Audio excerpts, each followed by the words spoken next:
Hey guys, welcome to another episode of Amber Unfiltered. Today I wanted to talk to you guys about something that I recently watched. Actually, I watched it today. I don't know why I said recently. I haven't finished watching it, but it really caught my eye.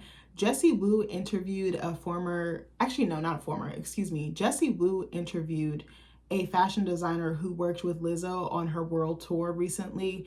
And it really caught my eye. It really disturbed me, but I was also proud of her for speaking up. And she was talking about what a terrible experience she had and just like how the culture within Lizzo's camp was really toxic and the things that she endured while she was employed with them. And I wanted to touch on that because I was like, even though I'm not in the same industry and I'm nowhere near on the same level as this woman, I can relate and I believe her and I honor her. I see her, I hear her, and I love you. And I'm just so sorry that she had this experience. But before I get into it, don't forget to like, comment, and subscribe. Also, if you want to cash at me at Amber Unfiltered Show, that'd be greatly appreciated. So I know this video is about this woman, but before I get into it, I have a very unpopular opinion. And I don't mean this in a hateful way. I've always wanted to say something about this, but I was like, you got to be careful. I don't really like coming on the internet or anywhere online and bashing someone, especially not a Black person, but I will call out BS. That's definitely in my personality. I'm very opinionated, but I try to do it in a constructive way. I never want to come on here and bash or tear someone down. Let me preface it with that. But I'm trying to think of the best way to say this. I am not a fan of Lizzo, and I'm about to tell you why. One, I don't think that she's authentic. Two, I think it's good to cry. I think it's good to be in tune with your emotions. And I think it's good to be open and honest with your fan base. But I feel like she had the tendency for a while, it was like a certain period, like a few years ago, I feel like she had the tendency to cry for attention. And what I mean by that is and I'm not saying that wealth or success or fame can help fix mental health struggles or the way you feel about yourself. I feel like if anything, it amplifies the traits that are already there, that were there pre-existing to this phase of your life. I feel like she would always come online and cry for validation and attention. And I did not like that. I don't like people who move like that, or I don't like their behavior. Let me not say I don't like her because I don't know her. But I feel like I don't like celebrities, public figures, or people who do those sorts of things, more so their behavior or more so their antics.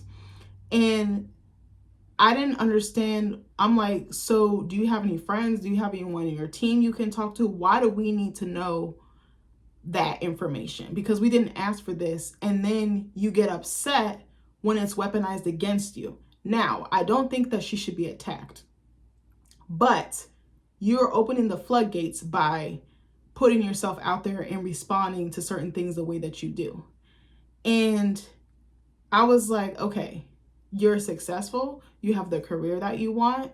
I don't think she's bad looking at all. She's really pretty. Like, she's not bad looking at all. I think her shape is fine. I know a lot of people shit on her for that. But it was like she would flaunt certain things and certain characteristics about herself, and then would cry when it would be thrown back in her face. But it's like, if you lead with that, you're going to receive that. Does that make sense? Hopefully it does. And I don't even know if I'm saying this right. But something about her screamed performative. Something about her she seemed like a mean girl. She seemed like a bully. That's kind of what I was picking up on. I could be totally wrong. I don't know her, like I just said. But something about her spirit didn't seem right to me. It didn't resonate with me. I was like, I'm not buying it. Honestly, I'm not a fan of her music. I know she's got some bangers. There's some songs like Juice and things like that I'm like, all right, that's cool. It's a bop. If it come on the radio, I'm not going to change it. But I'm not going out of my way to listen to a Lizzo song. I'm not going out of my way to download an album. I'm not giving you no money for no tour. Nothing like that. I just feel like she has a lot of issues. And I'm like, you have the means and resources to go get help from a licensed professional. And instead of doing that, you're coming online crying. You know how many people would want to be in your position? Again, not saying that wealth or money or things fix or can what's the word? You know, like when you put like a band-aid on something, like, you know, can mend that. But you have a responsibility for your healing. Us as your fans or people watching you online, spectators, whatever you want to call us, we're not responsible for that. You're responsible for that. Just like I'm responsible for my own healing. I don't know, just something about her. And then the whole women's empowerment, fat black girl. And I'm like, there's nothing wrong with being a fat black girl. Shit, I identify as one. Shit. But I felt like it was very gimmicky, and it was like, I'm happy in my skin. I'm happy in my skin. And it's like, but if you're happy in your skin, you wouldn't be doing these antics that kind of are the antithesis of that. Like, everything I think she did was for attention. I don't feel like it was genuine. I don't feel like she really is team curvy girl or team plus size. I feel like it was just marketing. It was like a marketing shtick. It didn't feel genuine. I am very good at reading people's spirits and reading people's energy. And I was like, something about her doesn't sit right. And it's like her ego. It seems like she has a really big ego or some type of complex, like making themselves out to be more important, or like self-aggrandizing. I don't know if you guys can feel me on that, but I don't know, just I never really cared for her, and I have people around me that like her, and I'm like, that's cool. Whatever floats your boat. I'm not gonna bash you, like, not for me, but you know. So I got up early this morning to try to go get my state inspection done, bitch. Still haven't gotten it done. Don't ask me how behind I am on it, but I'll be getting that done. I'm gonna try to get it done this week. So the woman that came onto Jessie Woo, if you don't know, Jessie Woo is actually one of my favorite YouTubers. I love her down. Like, I watch her videos like a crackhead. Like, it's so bad. But this woman that came on there, her name is Asha Daniels. Actually, I was going to show you this picture of her, but I realized it's a little, not bad, but I think it's suggestive, and I don't want you guys thinking that she's just, what's the word? Like, I don't want to sexualize her, if that makes sense. So I'll pick a different picture of her. So her name is Asha Daniels. She's a fashion designer. She's done some styling. She has her own company. She's very well established in the industry. She's been around for a long time. She's very big on employing Black women. She is very respectful. She's very eloquent. She's very intelligent. So I was watching this interview this morning, and it disturbed me on so many levels. And the reason why I think it disturbed me was because, one, she didn't deserve that. Two, I don't even think she knew how bad it was until she got out of it. Like, she probably knew, but you know, when you remove yourself from a situation and then you start seeing all the pieces fall together, almost like the retreat kind of being a scam for me. Like I said, like, I knew something was wrong, but I couldn't quite get a good gauge of it because I felt like I was being gaslit, and I was trying to rationalize and be like more flexible as opposed to like trusting my gut. And it was hard to trust my gut because my intuition was being clouded or obscured. So again, I'm not in the same industry as her, but I was like, damn, this sounds like me in so many places that I've worked. And I've told you, I've had so many different jobs, and all these companies are structurally just about the same. So she basically says how she came to get this gig with Lizzo and her team. She was asked to make costumes for Lizzo's backup dancers. And so she was only given like a week and a half to do this for a world tour, mind you. And I thought that was, she even said in the video, she was like, I thought that this was a red flag. And I was like, I would too, because she's the Lizzo. She's like a huge star. She's globally known. She's well loved, and she's popular. And this probably was at the peak, you know, of her career or her fame. So I thought that was strange that they weren't better prepared. And I'm like, somebody on her team dropped the ball. And I'm wondering, did maybe nobody want to work with her? Maybe it was money. Maybe it could have been some other factor. Maybe it fell through the cracks. I'm not entirely sure. So she said she wanted to do it because it was like a once in a lifetime opportunity. And she was really excited to work with Lizzo because Lizzo said that she stands with and for Black women. And she was big upping them, at least publicly. Like, she was going off her public persona. And I was like, we have to be very careful about this. Not that that is Asha's fault, because it's not. I couldn't really blame her. Like, you just go with the vibe that you get or the perception of someone until they show you otherwise. Like the Maya Angelou quote says, believe people when they show you who they are. Like, she believed her at face value. And I'm pretty much like that unless I get a different vibe or I get a different feeling. But she says that, I forgot who it was. It was like her wardrobe manager or something like that employed her, but there were some things that stood out to me. She was not allowed to interact with Lizzo, Asha. There was like a divisiveness and like a hierarchy, but there was also a hostility. Asha was saying that she was working from 6 a.m. to 2 a.m. the next day. She said she barely had time to shower. She barely could even look at her phone. And she's very close with her sister. So she was like, sometimes I'll have to sneak away to call my sister. She didn't get breaks. She didn't get breakfast, lunch, or dinner. She said other teams would get that, but she was not allowed to, her and her team. She said also when they would go to different cities. They would like source teams to help her sew and like create the final looks, because you know, one person doing all that work is a lot. That's a lot. And she said a lot of the times this woman that was ahead of her, her name was Amanda, would whatchamacallit, she would sometimes cut people's hours or remove them from the project, and she would only do this with Black or women of color. And I thought that that was very problematic. But she also was talking about how she was bullied. So there was an instance where I think someone ran over something heavy, like a wardrobe box or something, you know, like those big ass cases that they be having with like instruments and wardrobe and costumes and stuff like that. I think someone ran it over her foot, if I'm not mistaken, and her foot was sore. She said she did not receive medical care. No one took her to the doctor. They didn't have a medic on staff, which I didn't even know you were supposed to have on tour, but it would make sense in case someone got hurt. And then if you're not going to give me insurance, then at least take me to the ER or the urgent care or something. Like, I thought that that was so crazy. This woman still continued to work. Then they were asking her to do extra duties that were not in her contract.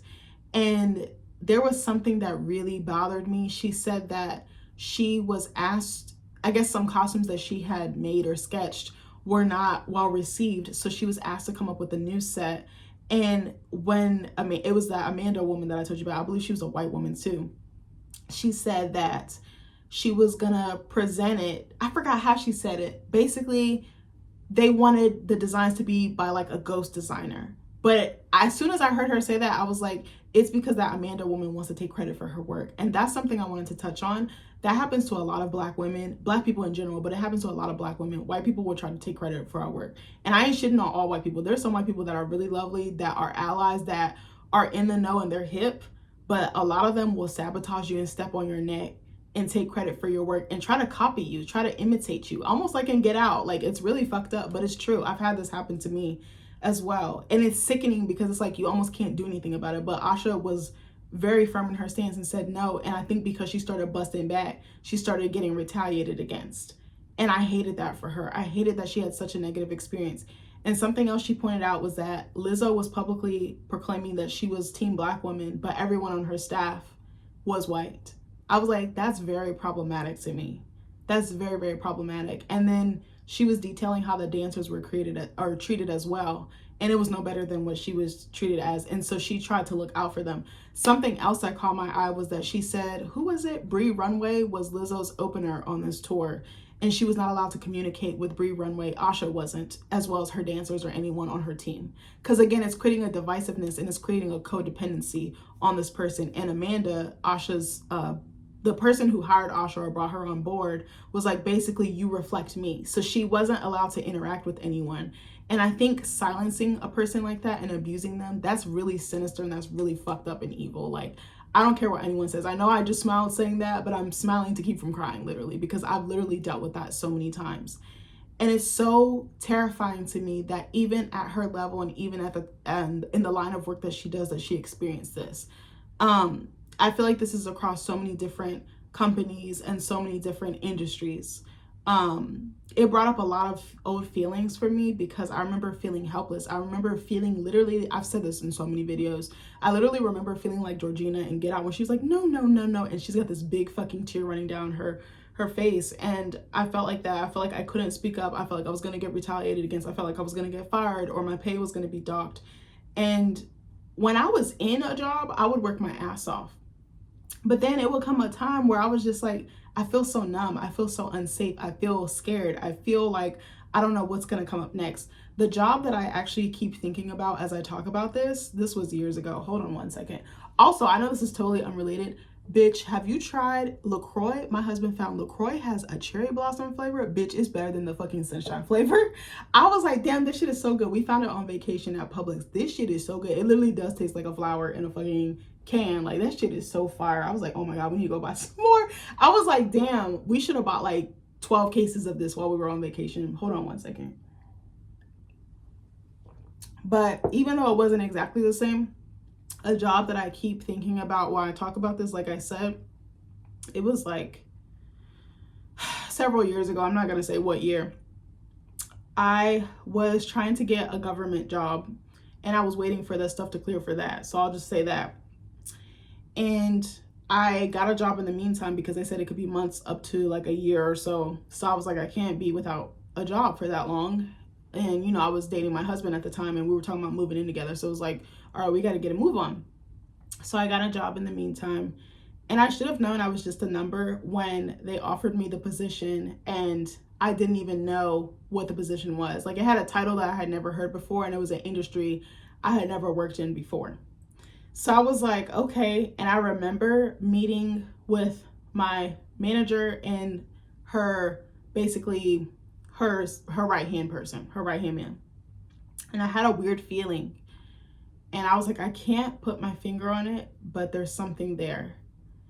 And as soon as I started that position, I was immediately sexually harassed by this man. And it was by a black man too. I was terrified every day. I literally could not sleep. I was so anxious. I had like knots in my fucking stomach. I felt like I was going crazy. Like, and I'm a very stable, sane person, but I was like, something is not right.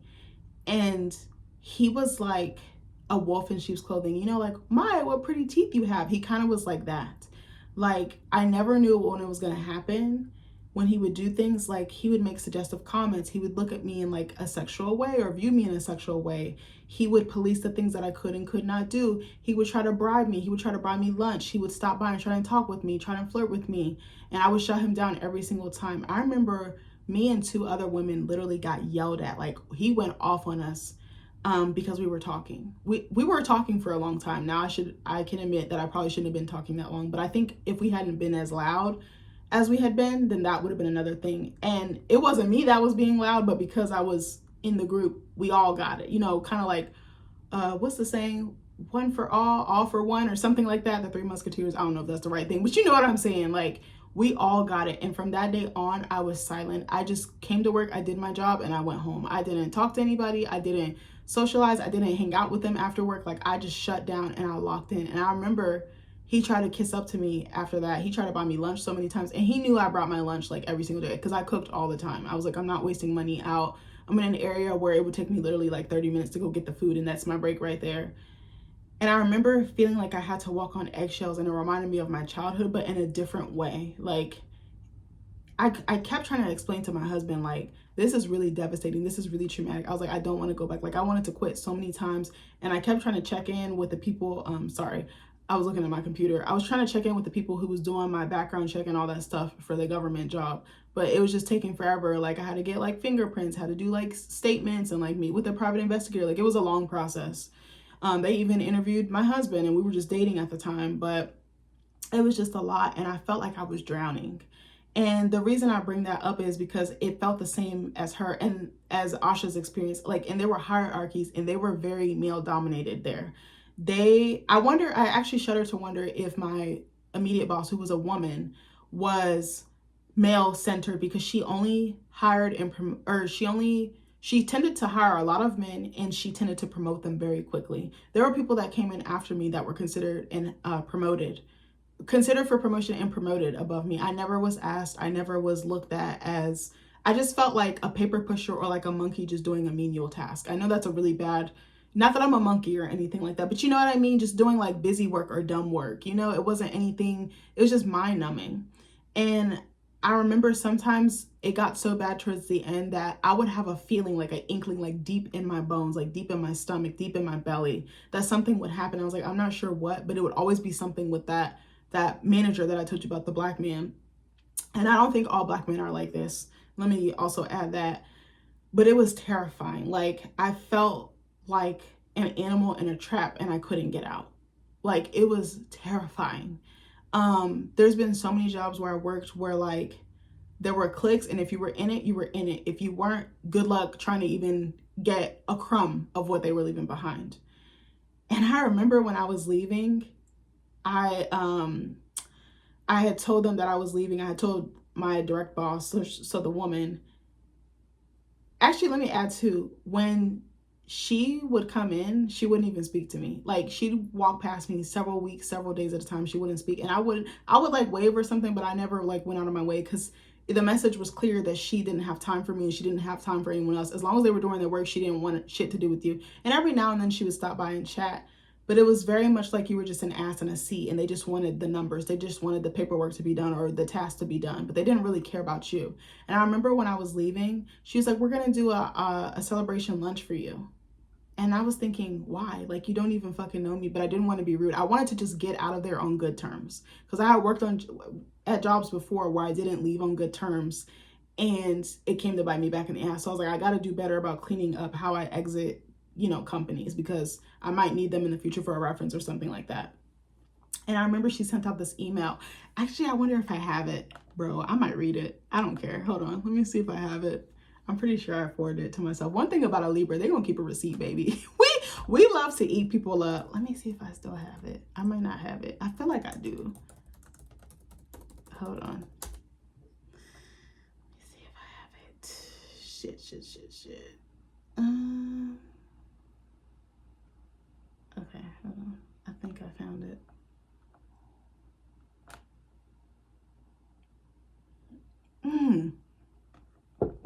Oh my God, do I not have it? Hold on. Shit. Damn it.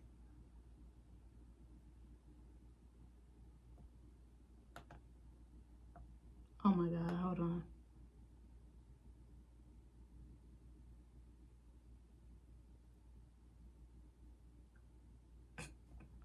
Her emails were so phony. Hold on, I'm sorry.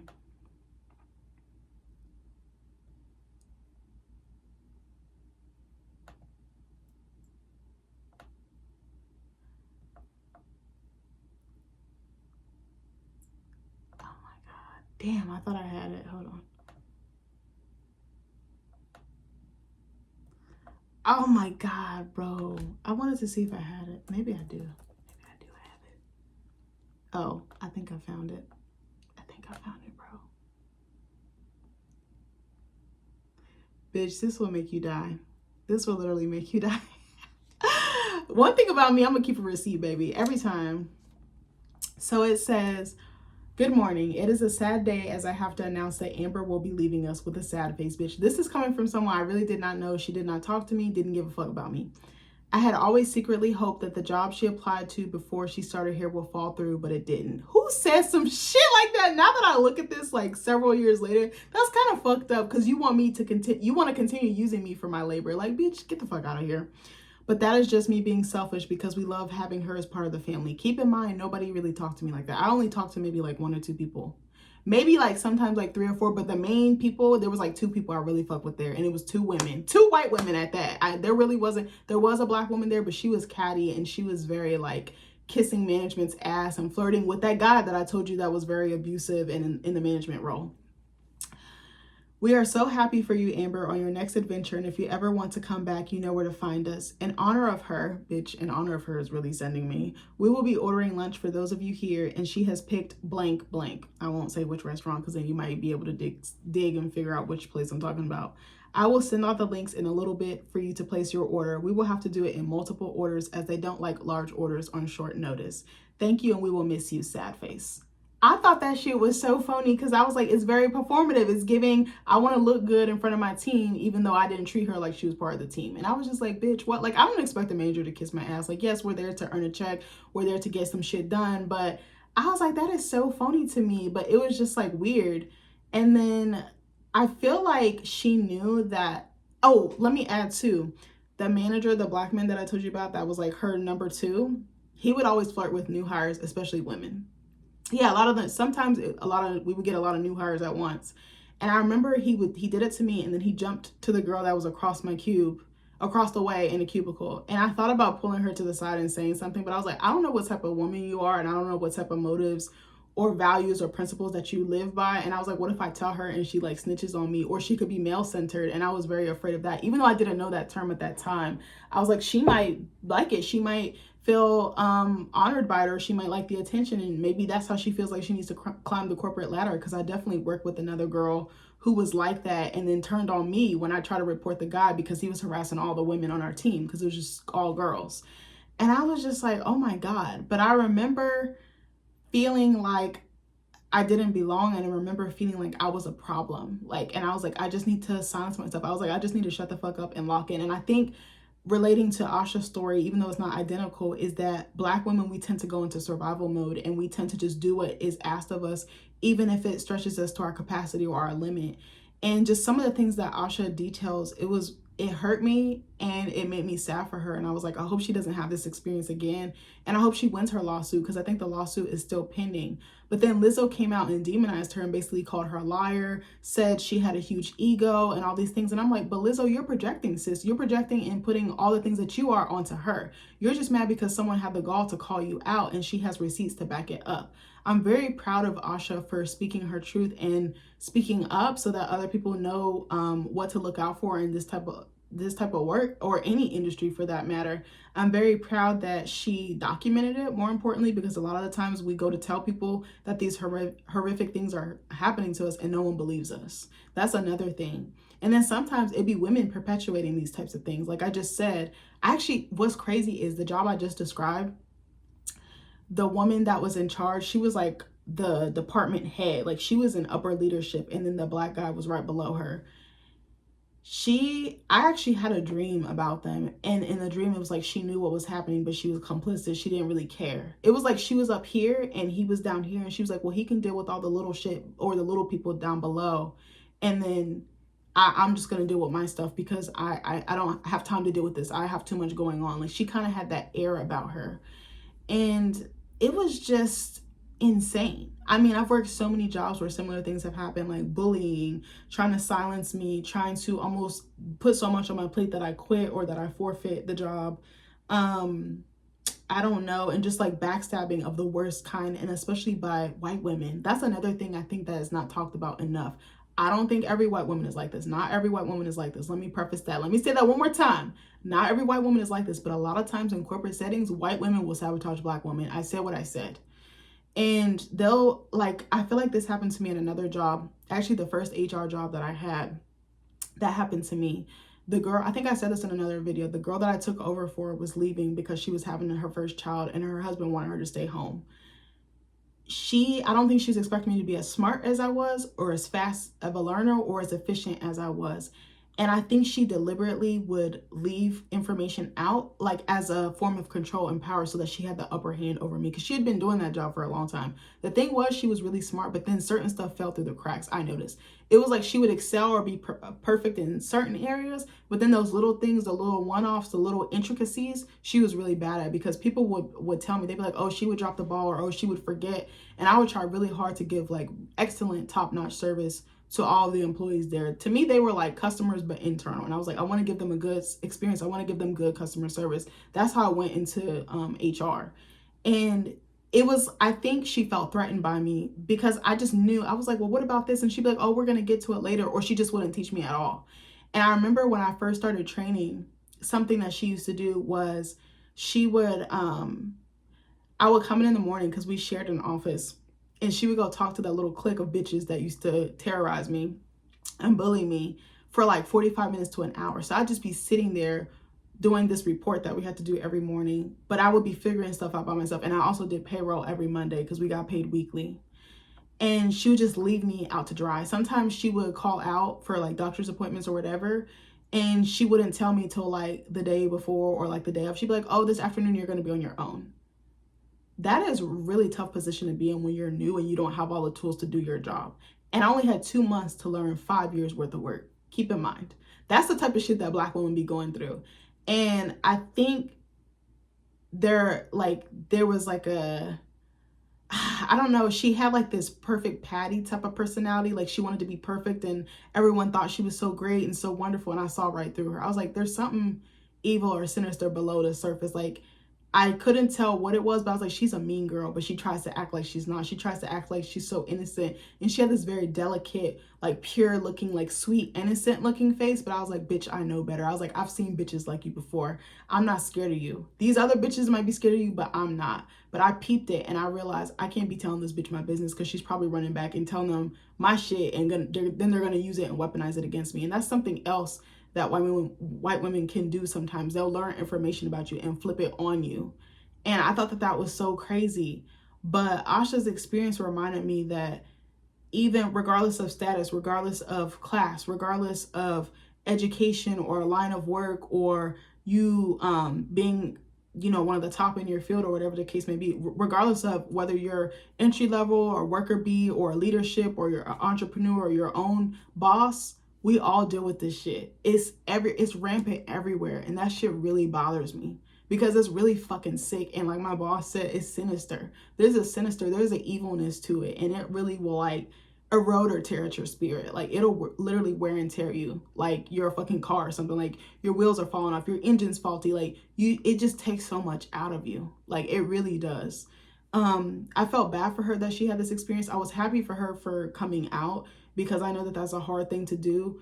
I was a little worried because I think the lawsuit is still ongoing or pending. So I was just like, I hope they don't use this interview to like against her, because I feel like, a defense team or lawyer or whoever could flip it on her. But it's like she's telling her story. She wants her story to be told. She also wants to warn other people. She also wants to protect other people. And it was just disgusting to me how they dehumanized her, how they tried to flush her out, how they tried to break her down. She also talks about, I think she broke her acrylic nails, like down to the nail bed. That's really painful. If you ever had acrylics and they break, it feels like your nails are literally on fire. Like she went through so much, and I couldn't believe she stuck it out. I was like, I don't know. I wonder if she felt like she couldn't break her contract or she was just trying to see it through to completion. But I think sometimes we tend to move on in a toxic situation knowing it doesn't serve us, but we're just trying to see the good in it and make good of it, or try to not lean so much into the negativity. But it's like, I do wonder how come she didn't leave. Again, it's not her fault because what she went through is not her fault. But I wonder if would she have been able to break the contract? But I'm like, maybe they would have sued her, maybe they would have blacklisted her or blackballed her. Like there's so many things that could have come her way. Maybe they would have tried to retaliate or spread shit or dirt on her name, But it just reminded me of so many experiences that I had. I mean, even last year, I kind of went through this. Like I just said, there are some white women who sabotage Black women in the workplace, and it's like a control and power thing. And it's like they want to be the one to do everything. They want that upper hand. And I dealt with this actually last year with my boss. Now I can say it because it's been almost a year. Actually, it's been a year of me almost doing my channel too, by the way. Halloween will make a year. I know I haven't been always consistent, but I've been making videos for a while now, which I'm shocked. I think I almost have like 300 videos. But even last year I went through this.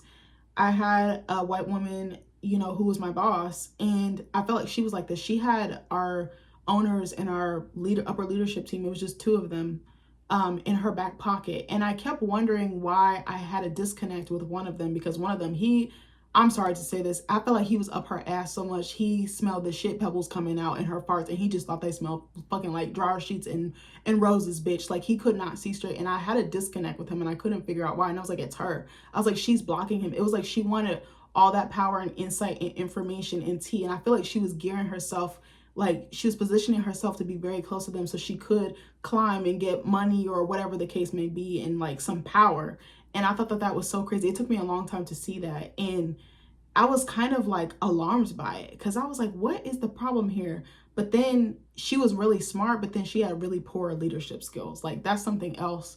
And it was like, a lot of it was like, oh, you just figure it out, or just go figure it out on your own and then come back to me. And I really didn't have the support, and I really didn't get the tools that I was expecting or hoping to get that was promised to me in their interview. I definitely felt like she overpromised and underdelivered. A lot of the times I use fucking AI to do my work. Like we would use Microsoft Bing, we would use Chat GPT, like nobody's fucking business, because they didn't even know what the fuck to do or how the fuck to run a company. I was like, how the fuck are you open this long, several decades, and you mean to tell me you don't know, you don't have proper policies, you don't have things outlined for when certain situations happen? Like it was a fucking mess.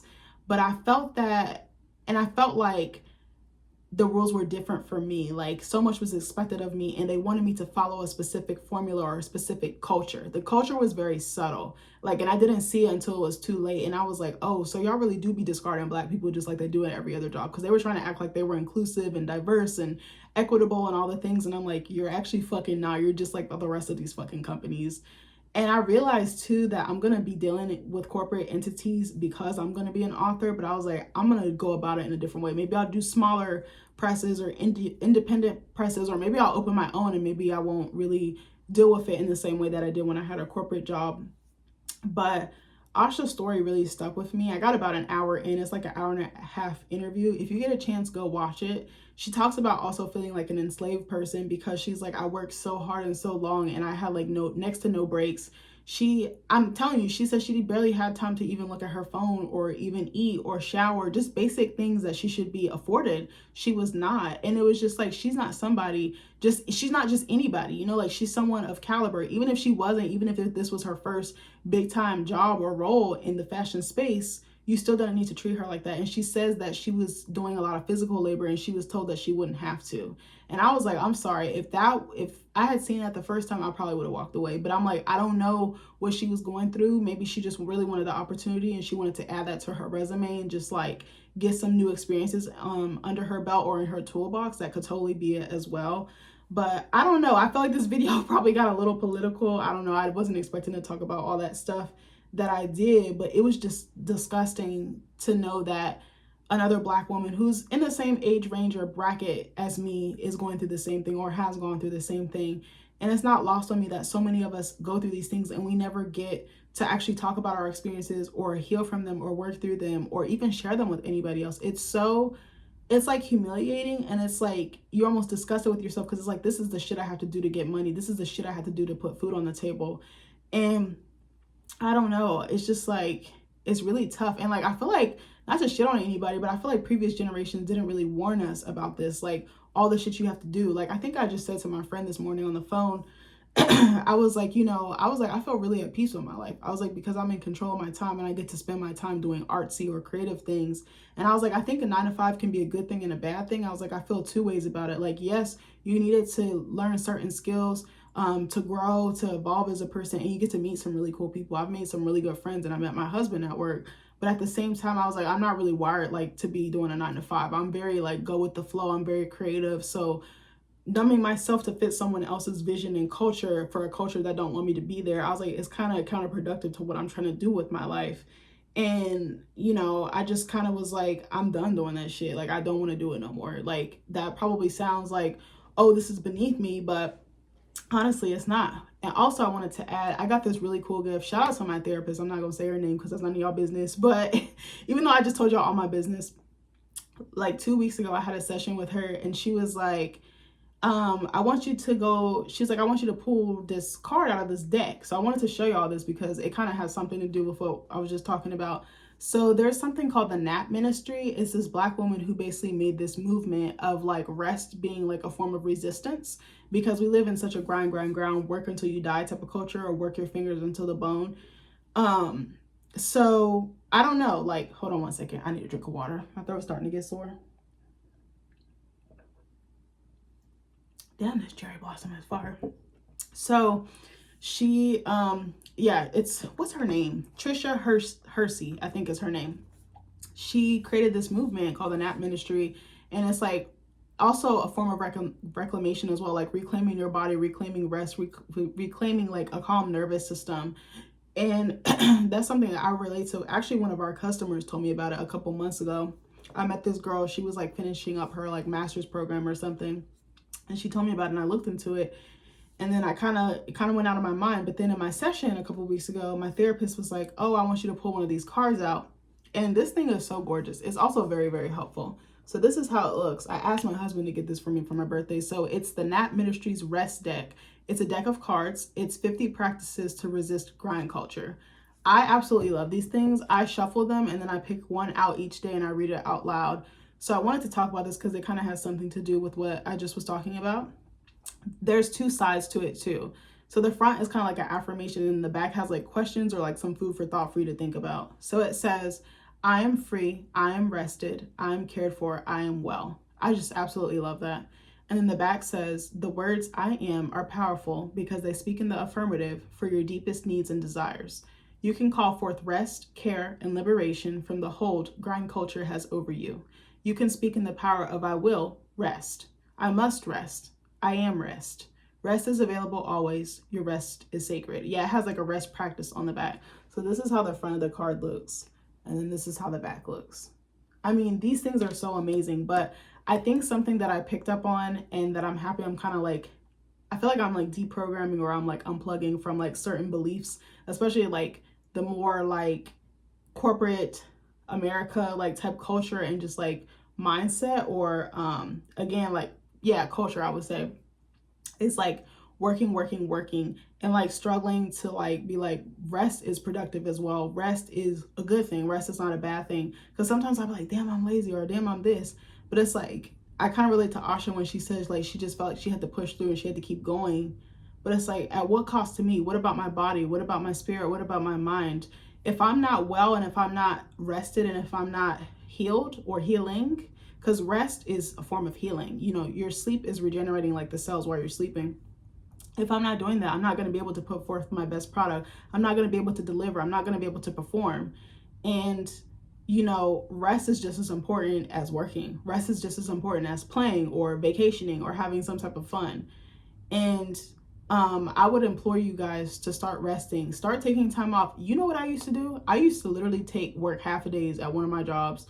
I'm sharing all my tea. I used to work half a days. I would go in from like, because I used to come in at 7:30. I would get off at 11:30. You know what I would do? I would go get my nails done. I would go pick up something to eat or make a HelloFresh when I got home. I would drink wine. I would read a book. I would take a nap. That shit used to reset me. And sometimes I would do it on a Friday. It was so calming because I was like, I'm overwhelmed. I'm burnt out. And if I don't get rest and I don't sit still or just get time to do that self-care, I was like, I'm going to crash out. And I was like, if I crash out, everything around me is going to fall apart. And so I started being intentional about doing that. Sometimes I would take days off just to do nothing, just to sleep in, just to journal, just to write, just to, oh, I'm going to go to the movies. Sometimes I have my husband take the day off and we would just like go out to eat, go to a winery, just do something small or something fun. Like, these jobs do not give a fuck about you. Like, it's time to start prioritizing yourself, and it's time to start doing things that you feel good about, that make your body feel good, that make your mind feel good, that heal you, that nurture you, that nurture your passions. We're taught to do the complete opposite, and I hate that for us. I don't like this grind culture thing. I think it's very toxic, and I think it's very outdated, and I don't really think it serves anybody but the person who wants to benefit and profit off of you and off of your labor. But yeah, Asha's story really resonated with me. If you get a chance, watch the video. Let me know what you think about it. Hopefully this video made sense. It was all over the place. I don't even know if this is organized. I don't even know if I'm gonna upload this. If it's trash, I'm gonna delete it. But anyways, I love you guys. I hope you're doing well. I hope you're taking care of yourself. And remember, put yourself first, because them jobs don't give a fuck about you. Anyways, I love you guys, and I'll see you later. Bye.